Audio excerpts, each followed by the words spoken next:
శ్రీనారాయణాయ నమః. మన శాస్త్రాల్లో ప్రతి విషయానికి ఒక ఆధ్యాత్మికత కారణం ఉంటుంది.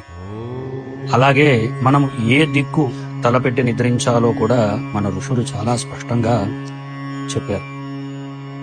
ప్రాక్షిరశయనే విద్య, తూర్పు దిశగా తలపెట్టి నిద్రిస్తే విద్యాబుద్ధులు, తర్వాత విద్యలో శ్రద్ధ పెరుగుతుంది. ధనం ఆయుష్చ దక్షిణే, దక్షిణ దిశగా తలపెట్టి నిద్రిస్తే కనుక మనకి దీర్ఘాయుష్యం, ఆరోగ్యము, ఇంకా ధనవృద్ధి లభిస్తుంది అని చెప్పారు. పశ్చిమే ప్రబలా చింత, అంటే పశ్చిమం వైపు తలపెట్టి నిద్రిస్తే గనక చింతలు, ఆత్మస్థైర్యం లోపించడం వంటి సమస్యలు ఎదురవుతాయి.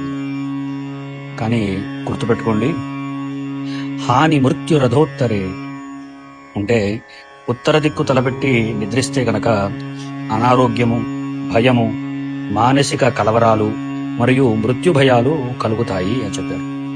అందుకే ఉత్తర దిక్కు తలపెట్టి నిద్రించడం మన శాస్త్రాలు నిషేధించాయి. మీ ఆరోగ్యము, ఆత్మస్థైర్యం కోసము ఈ విషయాన్ని తప్పక పాటించండి. జై శ్రీమన్నారాయణ.